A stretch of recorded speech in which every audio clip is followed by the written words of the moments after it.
मेरा नाम है ज्योति और आज मेरे साथ है जसप्रीत सिंह। जसप्रीत, बहुत बहुत स्वागत है आपका इंडिया टीवी पर। और आपका शो देखा, कोई लोड नहीं, हमें तो बहुत अच्छा लगा। आपका कैसा एक्सपीरियंस रहा? थैंक यू जो thank you for having me. And मेरा शो बनाने में और इसके फाइनल प्रोडक्ट तक पहुंचने में एक्सपीरियंस तो काफ़ी अच्छा रहा। एंड उससे पहले ये शो काफ़ी देर तक लाइव भी टूर हुआ है और उसमें भी ऑडियंस का रिएक्शन काफ़ी अमेजिंग रहा। जैसी उसी वजह से I think we have reached the point कि ये शो अमेजन प्राइम पे आने वाला है, मतलब आ चुका है आज इनफैक्ट। सो मेरा एज अ एक्सपीरियंस तो बहुत ही अच्छा रहा in terms of right from thinking about the show and writing it and then live करना एंड देन फाइनली एक स्पेशल में कन्वर्ट करना उसको फॉर प्राइम। तो ओवरऑल काफ़ी अच्छा एक्सपीरियंस है एंड राइट नाउ जो ऑडियंस फीडबैक आ रहा है वो भी काफ़ी अमेजिंग है एंड आई एम श्योर अगले टाइम में ये और लोगों तक पहुंचेगा।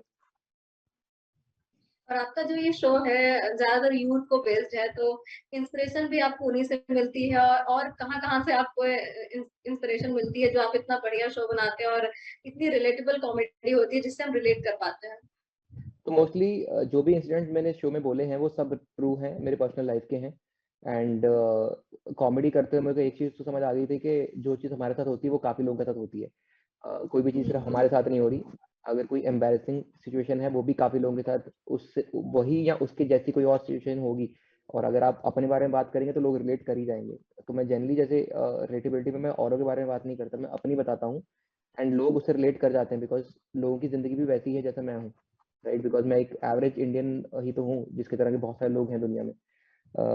तो इस तरह से मेरे मोस्टली जो इंसिडेंट्स रहते हैं शो के दौरान वो रियल लाइफ के रहते हैं एंड उन उन एक्चुअल जब वो इंसिडेंट हुआ था तब वो थोड़े एम्बैरेसिंग भी हो सकते हैं, थोड़े स्टूपिड भी लग सकते हैं, लेकिन उसको एक फनी वे में प्रेजेंट करना वो एक क्राफ्ट है जिसमें टाइम लगता है, जो लाइव स्टेज पे जाके होती है। तो that is how it works out के जो भी मेरे को चीज़ फनी लगती है तो मैं उसको स्टेज पे लेके जाता हूँ एंड करते करते शो बड़ा होता जाता है and finally it becomes a special. तो यही प्रोसेस है मेरा कि अपनी लाइफ में से जो भी मेरे इंसिडेंट्स हैं या जो थॉट्स हैं मेरे उनको मैं स्क्रीन अपने लाइव स्टेज पे ले सकूं। अच्छा, स्टैंड अप कॉमेडी आप पिछले करीब 7 सालों से कर रहे हैं, तो सबसे पहले आपके दिमाग में या आपके मन में ये प्लान कैसे आया कि आप हमेशा से बनना चाहते थे, या फिर अचानक से किसी को देख के आप इंस्पायर हुए? वो क्या जर्नी रही आपकी, इसके बारे में बताइए। तो मतलब ऐसा बचपन से तो नहीं, मतलब क्योंकि स्टैंड अप कॉमेडी तो पता ही नहीं था ना मेरे को आज से 8 साल पहले। तो बचपन से मैं थोड़ा सा ऑनेस्टली बताऊं तो मैं कमेडियन तो बनना चाहता था बचपन में, क्योंकि मैंने कुछ एक कमेडियंस देखे थे, जैसे मुझे गोविंदा बहुत पसंद थे उस पॉइंट पे, तो उनकी कॉमेडी मूवी मेरे को बहुत सही लगती थी। जॉनी लीवर बहुत पसंद थे। तो मुझे लगता था यार कमेडियन बन जाओ, कितना सही है ना यार, लोग तुम्हारी बात पे हंसते हैं, कितना मजा आता है। और मेरे को जनरली भी हाजिर जवाबी या जनरली भी कोई बात करता था तो फैमिली में या रिलेटिव्स में लोग हंसते थे, तो उनको लगता था यार, मेरे को ऐसा फील होता था कि ये कितना इंस्टेंट वैलिडेशन है कि मैं कोई बात बोल रहा हूँ, लोग मेरी बात पे खुश हो रहे हैं, हंस रहे हैं। तो उस पॉइंट पे था ऐसा कि यार कुछ ऐसा कमेडियन टाइप बन जाए तो कितना मजा आएगा लाइफ में। लेकिन स्टैंड अप कॉमेडी का मुझे 8 साल पहले पता लगा था और मैं ऑलमोस्ट 7.5 साल से स्टैंड अप कर ही रहा हूँ। तो जब पता लगा था मैं किसी से इंस्पायर नहीं हुआ था, मुझे बस पता लग गया था कि इंडिया में स्टैंड अप कॉमेडी एग्जिस्ट करती है। तो जब पता लगा तो मुझे था कि अब तो ये करना ही है, ये तो बिकॉज ये बहुत ही नेचुरल फील हो रहा है मुझे देखने में, और आई थिंक मैं कर पाऊंगा ये चीज़। अच्छा, कॉमेडी में भी काफी चेंज हुआ है क्योंकि हमारा समाज भी बदला है। पहले जो चीज हम मजाक में ले सकते थे, आज चीजें बहुत सेंसिटिव हो गई हैं। बहुत खासकर कॉमेडियन को बहुत सोच समझ कर बोलना पड़ता है। जैसे अभी कल वाला ऑस्कर वाला भी इंसिडेंट हुआ, जो क्रिस रॉक को विल स्मिथ ने थप्पड़ मार दिया, तो वो ऐसे इंसिडेंट हुआ। तो एक लिमिट होती है कि कहाँ तक जोक्स जो है लोगों को हंसाएंगे या फिर कहाँ सेंटिमेंट हर्ट कर देंगे। तो ये आपको क्या लगता है, कितना चेंज आया है? और जो है आपका क्या टेक है इस पर? मेरे ख्याल से लाइन बीच में कोई भी नहीं होती, आई थिंक। वो तो सेंटिमेंट की बात है ना, कि वो तो किसी बात पे भी हर्ट हो सकते हैं। समझ रहे हो, अगर मैं बोल दूंगा कि यार एज सिंपल एज कि यार मेरे को ना ये दूध पीना बड़ा ही खराब लगता है यार, दूध कितना घटिया होता है यार, मेरे को बिल्कुल टेस्ट नहीं लगता। तो उस पर भी लोग ऑफेंस ले सकते हैं ना कि तुम्हारे पास दूध है, लोगों के पास दूध भी नहीं है पीने को, राइट। तो उन पे उस पे भी उनका सेंटिमेंट हर्ट हो सकता है कि तुम्हारे पास इतना पैसा है कि तुम दूध को बुरा बोल रहे हैं, लोग इतने गरीब है, लोगों के पास पीने को खाने को चीजें नहीं है और तुम ऐसा कैसे बोल सकते हो। तो वो सेंटीमेंट जनरली जो ऑफेंस होता है वो जो बंदा बोल रहा होता है वो डिसाइड नहीं करता, जो बंदा ले रहा होता है वो डिसाइड करता है कि लोग कितनी जल्दी हर्ट होना है इस बात पे। तो आई डोंट थिंक कि इसका कोई लिमिट होता है कायदे से। In an ideal world I don't think किसी भी आर्ट फॉर्म का कोई लिमिट होता है। You can talk about, you can speak about anything that you want to do. वो जोक अच्छा बुरा हो सकता है, लेकिन इसका मतलब ये नहीं है कि वो बंदा बोलने वाला इंसान ही घटिया है, ऐसा नहीं होता। तो जो भी इंसिडेंट हुआ, I think physical violence is not a solution for anything. वो जोक खराब हो सकता है, उसका इंटेंशन खराब नहीं मे भी ना हो, और बात सिर्फ इंटेंट की होती है, क्योंकि कई बार कोई चीज़ बोली जाती है कि हमारा इंटेंशन था कि शायद इससे अगले बंदे को हंसी आएगी, बट वो नहीं आई। तो इसका मतलब ये थोड़ी कि मैं खराब इंसान हूँ, इसका मतलब है कि शायद ये मेरा आज मेरे नौकरी पे खराब दिन था, which can happen to any नौकरी। कोई इंजीनियर है वो नहीं कम कर रहा, कोई जर्नलिस्ट है जिसका अब स्क्रीन पे उसका नहीं हो पा रहा वो चीज़, लाइक उसका जोन अलग है, राइट, वो एक खराब दिन है तुम्हारे काम का, तो उससे तुम इंसान खराब नहीं होते, राइट। तो आई डोंट थिंक कोई ऐसा लिमिट है, बट वो लिमिट लोग ही डिसाइड करते हैं कि कौन किस बात पे कितना ऑफेंस लेना चाहता है, एंड हम किस हद तक जाना चाहते हैं किसी को हर्ट करने के लिए। तो वो एक यूट्यूब कमेंट भी हो सकता है और वो फिजिकल वायलेंस भी हो सकता है। लेकिन जो है आपको क्या मतलब बॉडी शेमिंग भी लोग करते हैं कि सिर्फ हमारे को लेके मजाक उड़ाते हैं, आपको लगता है ये भी कॉमेडी में आता है? क्योंकि ये तो मतलब बॉडी शेमिंग तो बहुत, क्योंकि आप कपिल का भी शो देख लीजिए, वहां पर भी हम्म बॉडी शेमिंग होती है, उनको लेके भी बहुत ट्रोल किया जाता है, तो हम्म उससे आप क्या बोलेंगे कि आप अपनी बात से एग्री करते हैं? हाँ, मतलब बॉडी शेमिंग अब जोक नहीं है ना, जब जिसके नाम में शेमिंग आ गई है, तो जोक का एक वो होता है ना, एक जोक लिखने का तरीका है। देयर आर सम जोक्स जिसपे आप किसी के बारे में बात कर सकते हो, still it's not shaming them, उनको बाद में वो फील नहीं हो रहा कि ये हमें ऐसा बोल रहा है, राइट, वो कोई एक मोटा तरीका है है। तो उसका मजाक उड़ाना, कोई छोटा है तो उसका मजाक उड़ाना, तो ये हाँ, तो ये तो जिस तरह से आपने ये लाइन बोली है, उसी में ही हमें पता लगा, क्वेश्चन में ही आंसर पता लग रहा है कि ये तो गलत ही होता है ना।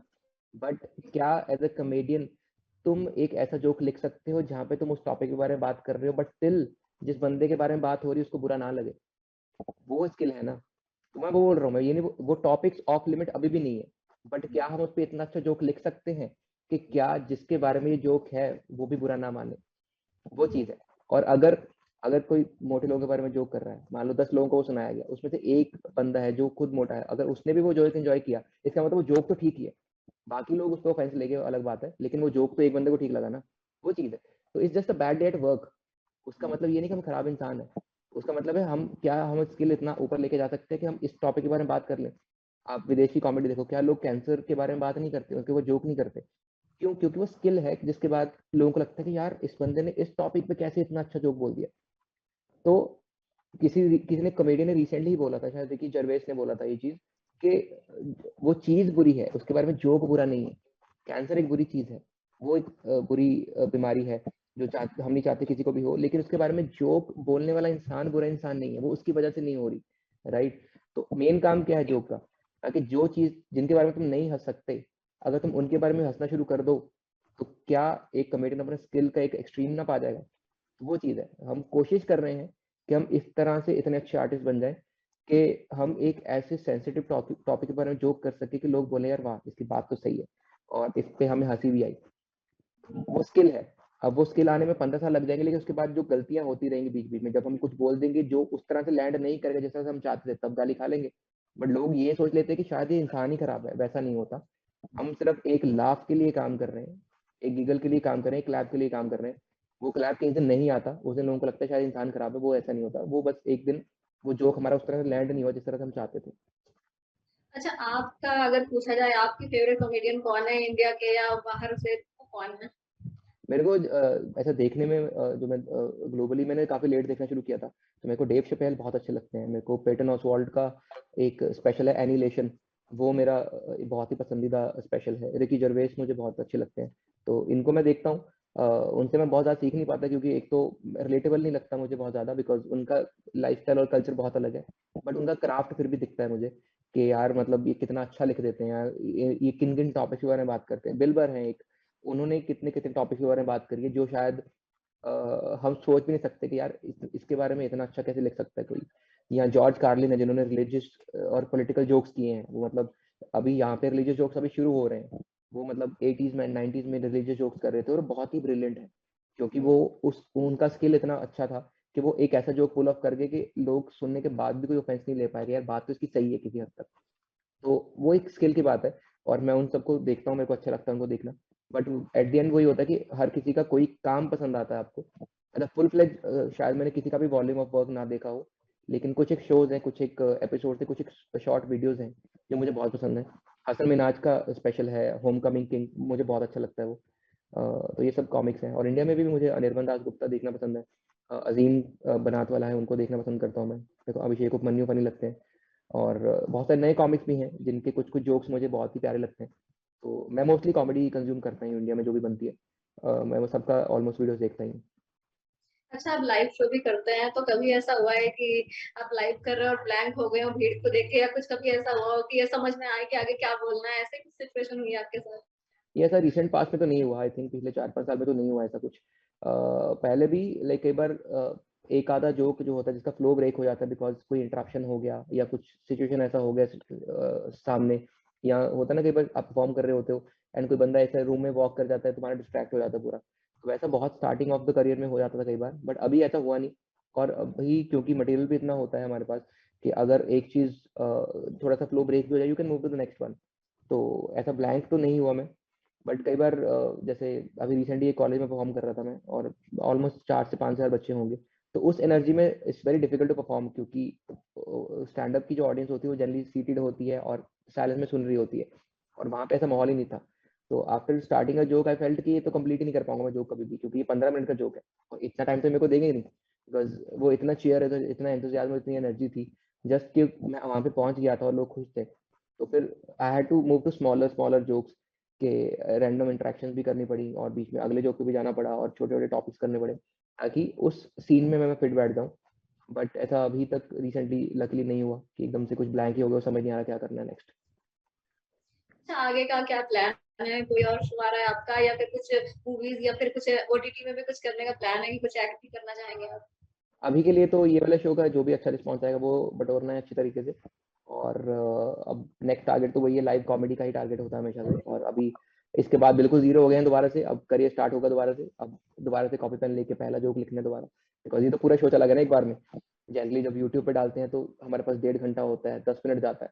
अभी 1 घंटा तो हमने सब डाल दिया अच्छे वाला, तो अभी बिल्कुल फ्रेश स्टार्ट करेंगे, दोबारा लिखेंगे। बट उससे पहले सबसे पहले तो ये जो हो रहा है अभी, ये एन्जॉय करना चाहता हूँ मैं। कुछ एक दिन इसको एब्ज़ॉर्ब करेंगे अच्छी तरीके से, लोगों तक देखेंगे किस तरह से पहुँच रहा है। कोशिश करेंगे और इसको प्रमोट कर सकें ताकि ज़्यादा लोगों तक पहुँचे, क्योंकि अपना काम है खुद ही प्रमोट करना पड़ेगा हमें। और उसके बाद फिर जब जब मौका मिल रहा है तो मैं लाइव वापस जाऊँगा अपने ओपन माइक्स पे, और नए जोक्स लेके जाऊँगा, एंड होपफुली 1 आध साल में I will have a new show, जो कि कुछ 1 साल टूर होगा। बट हाँ, अभी ओटीटी पे तो नहीं आएगा कोई भी शो नया। एंड एक्टिंग वैक्टिंग कोई अच्छा प्रोजेक्ट आएगा तो कर लेंगे, ऐसा कोई सोचा नहीं है। बिल्कुल, थैंक यू हमसे बात करने के लिए, और उम्मीद करते हैं कि बहुत कुछ नया आपकी साइड से हमें देखने को मिले। Thank you. Thank you Jyoti.